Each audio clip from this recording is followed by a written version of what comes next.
Assalamu alaikum everyone. Welcome back to my channel Islamic reminder. I hope you all are good. आज हम इस video में हज़रत ईसा अलैहिस्सलाम के बारे में जानेंगे. So let's get start. शुरू करने से पहले मैं आपको बता दूं कि लाइक, शेयर, कमेंट और सब्सक्राइब ज़रूर करें. और अगर आप हमारे वीडियो रोज़ाना देखना और सुनना चाहते हो तो बेल नोटिफिकेशन को ऑन करना ना भूलें. तो चलो शुरू करते हैं.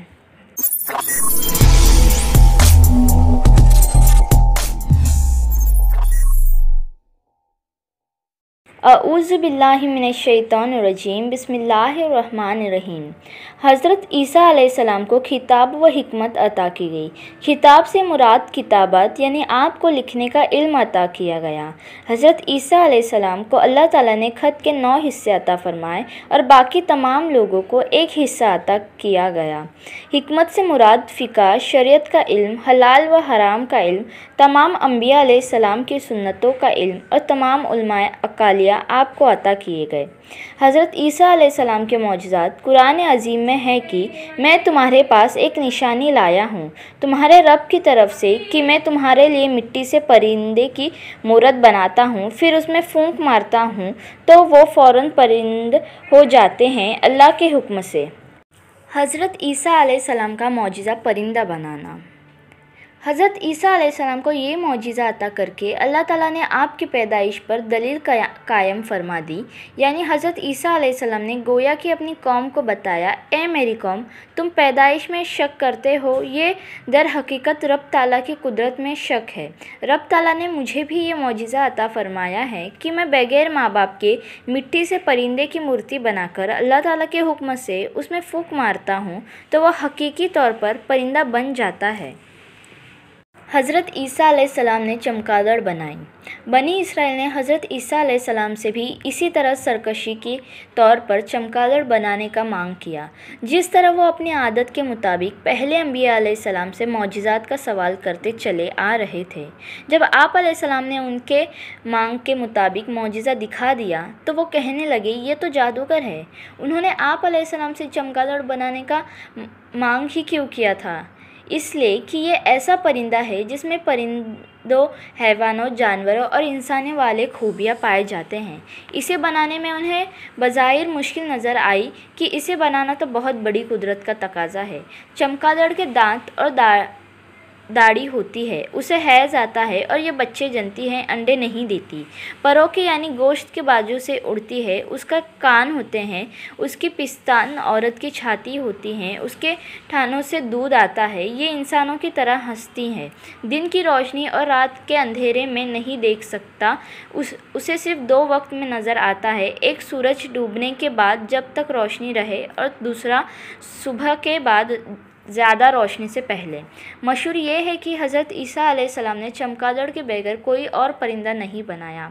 एक कौल में है कि आप जिस चमगादड़ को बनाएं वो लोगों के सामने उड़ी और जब नज़रों से गायब हो गई तो गिर कर मर गई, ताकि अल्लाह ताला की तख्लीक और बंदे के बनाने में फ़र्क रहे. अलबत्ता बाज़ दूसरे अहले इल्म ने कहा कि आपने कई किस्म के परिंदे बनाए थे. हज़रत ईसा अलैहिस्सलाम के परिंदे बनाने में एक कौल ये भी है कि आप एक मर्तबा लड़कों के साथ मकतब पढ़ने की जगह दर्स में थे. आपने गूंधी हुई मिट्टी ली और आपने लड़कों को कहा, क्या मैं तुम्हें इससे परिंदा बना दूं? उन्होंने कहा, क्या तुम बना सकते हो? आप अलैहिस्सलाम ने कहा, हाँ, मैं अपने रब ताला के हुक्म से ऐसा कर सकता हूँ. फिर आपने एक परिंदे की मूरत यानी शक्ल बनाकर उसमें फूंक मारी तो वो अल्लाह ताला के हुक्म से परिंदा बन गया और आपके हाथ से निकलकर उड़ गया. बच्चों ने ये वाक़या अपने उस्ताद के सामने बयां किया और ये दूसरे लोगों में भी मशहूर हो गया. तमाम इसके बावजूद पहला कौल ही ज़्यादा मशहूर है. हज़रत ईसा अलैहिस्सलाम मर्द-ज़ात, अंधे और बर्श वाले को शिफ़ा देना. कुरान करीम में है कि और मैं शिफ़ा देता हूँ मादार ज़ात, अंधे और सफ़ेद दाग वालों को. जो पैदाइशी तौर पर अंधा हो उसे अखमा कहते हैं. इसी तरह जिसकी आँखों का निशान ना हो उसे भी अखमा कहते हैं. हज़रत ईसा अलैहिस्सलाम ऐसे आँखों के लिए दुआ फरमाते, अल्लाह सुब्हान ताला उनको नज़र अता फरमा देते. इसी तरह आप बर्श यानी सफ़ेद दाग के मरीज़ बीमार वाले के लिए दुआ फरमाते, उसे भी अल्लाह ताला शिफ़ा अता फरमाते. सिर्फ 2 मरीज़ का जिक्र क्यों? इन 2 मरीज़ से शिफा देना का खुशी तौर पर मौजिज़ा आप अलैहिस्सलाम को अता फ़रमाया गया था, क्योंकि उस वक्त के बड़े बड़े डॉक्टर जो ज़्यादा तादाद में थे, इन 2 मरीज़ों का इलाज करने से बेबस आ चुके थे। इनको पेचीदा बीमारियां करार दिया गया था। आप अलैहिस्सलाम के ज़माने में इलाज का इल्म का ज़ोर था, बड़े बड़े ताबिब मौजूद थे, तो हज़रत ईसा अलैहिस्सलाम को ऐसा मौजिज़ा अता फ़रमाया गया कि जिससे तमाम ताबिब आजीज़ का चौके थे। जैसे हज़रत मूसा अलैहिस्सलाम के ज़माने में जादूगरी का ज़ोर था, तो आप अलैहिस्सलाम को मौजिज़ात अता किया गया। खुशूशान लाठी से अजगर बनाया, जिसके सामने बड़े बड़े जादूगर आजिज़ आ गए थे। हज़रत वहाब रज़ियल्लाहु ताला से मारवी है कि हज़रत ईसा अलैहिस्सलाम से 50,000 आदमियों ने इलाज कराया। जो आपके पास आने की ताकत रखते थे वो खुद हाजिर हुए, और जो आपके पास आने की ताकत नहीं रखते थे उनके पास हज़रत ईसा अलैहिस्सलाम खुद तशरीफ़ ले जाते, उनसे ईमान लाने की शर्त रखते, फिर आप उनका इलाज अल्लाह ताला से दुआ करके फ़रमाते। हज़रत ईसा अलैहिस्सलाम अंधों, पागल, दीवानों, चलने फिरने से आजिज़ और हर किस्म की मरीज़ों के लिए ये दुआ फरमाते। हज़रत वहाब रज़ियल्लाहु अन्हु कहते हैं कि ये दुआ किसी मुसीबत ज़दा, आफत का मारा, परेशान, हैरान और जिन्नों के मर्ज़ वाले पर पढ़ी जाए और लिख कर उसे पिलाया जाए तो इंशाअल्लाह फ़ायदा होगा। हज़रत ईसा अलैहिस्सलाम को ज़िंदा करना। कुरान मजीद में है कि और मैं मुर्दे जिलाता हूँ अल्लाह के हुक्म से। हज़रत ईसा अलैहिस्सलाम अल्लाह ताला के हुक्म से मुर्दों को ज़िंदा फरमाते थे, अल्लाह ताला से दुआ फरमाते थे और या हय्यू या कय्यूम पढ़ते, मुर्दा ज़िंदा हो जाता। सुभान अल्लाह।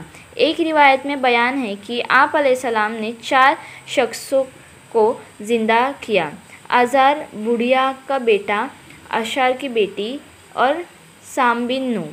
पहला आज़ार। आप अलैहिस्सलाम को दोस्त आज़ार जब फ़ौत इंतकाल हो गया तो उसकी बहन ने आप अलैहिस्सलाम की तरफ पैगाम भेजा कि आपका दोस्त आज़ार फ़ौत हो गया। आज़ार के घर और आप अलैहिस्सलाम जहाँ तशरीफ़ फरमा थे उसके दरमियान 3 दिन की मुसाफ़ात यानी फ़ासला थी। आप और आपके कुछ साथी जब वहाँ तशरीफ़ लाए तो उसकी बहन को कहा, मुझे उसकी कब्र पर ले जाओ। आप अलैहिस्सलाम ने कब्र पर आकर अल्लाह ताला से दुआ की तो अल्लाह ताला ने उसे ज़िंदा कर दिया। वो इसी तरह कुछ ज़माना ज़िंदा रहा, यहाँ तक कि ज़िंदा होने के बाद उसकी औलाद भी हुई। बुढ़िया का बेटा। इसी तरह बुढ़िया का बेटा फ़ौत हो गया। उसे 4 पलंग पर उठाकर ले जा रहे थे। हज़रत ईसा अलैहिस्सलाम के करीब से जनाजे का गुज़र हुआ तो आप अलैहिस्सलाम ने उसके लिए दुआ फरमाई तो वो ज़िंदा होकर 4 पाई पर बैठ गया और नीचे उतर आया। उसने कफन उतार कर कपड़े पहन लिए और 4 पाई को खुद कंधों पर उठा लिया और अपने घर वापस आ गया। वो भी कुछ ज़माने ज़िंदा रहा और उसकी औलाद भी बाद में हुई। अशार की बेटी। एक शख्स जो लोगों से कहती कि पैदावार का 10वां हिस्सा वसूल करता था, यानी बादशाह की तरफ से उसे उश्र वसूल करने पर मुकर्रर किया हुआ था, उसकी बेटी इंतकाल हो गई। दूसरे दिन हज़रत ईसा अलैहिस्सलाम ने उसके लिए दुआ की, वो ज़िंदा हो गई। वो भी उसके बाद कुछ वक्त तक ज़िंदा रही, उसके बाद औलाद हुए। साम बिन नूह। हज़रत नूह अलैहिस्सलाम के बेटे साम को फ़ौत हुई क्योंकि सादिया बीत गुज़र चुकी थी। हज़रत ईसा अलैहिस्सलाम उसकी कब्र पर आए, उसके लिए दुआ की, उसे अल्लाह ताला ने ज़िंदा कर दिया। जब वो कब्र से निकला तो क़यामत के खौफ से उसका सर निसफ़ेद आधा सफ़ेद हो चुका था। हालांकि उस ज़माने में लोगों के बाल सफ़ेद नहीं हुआ करते थे। सबसे पहले हज़रत इब्राहीम अलैहिस्सलाम के बाल सफ़ेद हुए। उसने कब्र से निकलते हुए पूछा, क्या क़यामत आ गई? हज़रत ईसा अलैहिस्सलाम ने फरमाया, नहीं, क़यामत तो अभी नहीं आई, अलबत्ता मैं अल्लाह ताला से दुआ करके तुम्हें ज़िंदा किया है। आप अलैहिस्सलाम ने फरमाया, अब तुम फिर मर जाओ। उसने कहा, ठीक है, लेकिन शर्त यह है कि मुझसे सकरात मौत की सख्ती से महफूज रखा जाए। आप अलैहिस्सलाम ने अल्लाह ताला से दुआ की, अल्लाह ताला उसे सकरात मौत के बगैर ही दोबारा मौत अता फ़रमा दे। अजीज़ बहनों और भाइयों, आज का टॉपिक हम यहीं ख़त्म करते हैं। इंशाल्लाह हम सेकंड पार्ट में हज़रत ईसा अलैहिस्सलाम के बारे में और जानेंगे। So stay tuned with us. तब तक अल्लाह ताला हमें कहने सुनने से ज़्यादा अमल की तौफीक अता फ़रमाए। आमीन।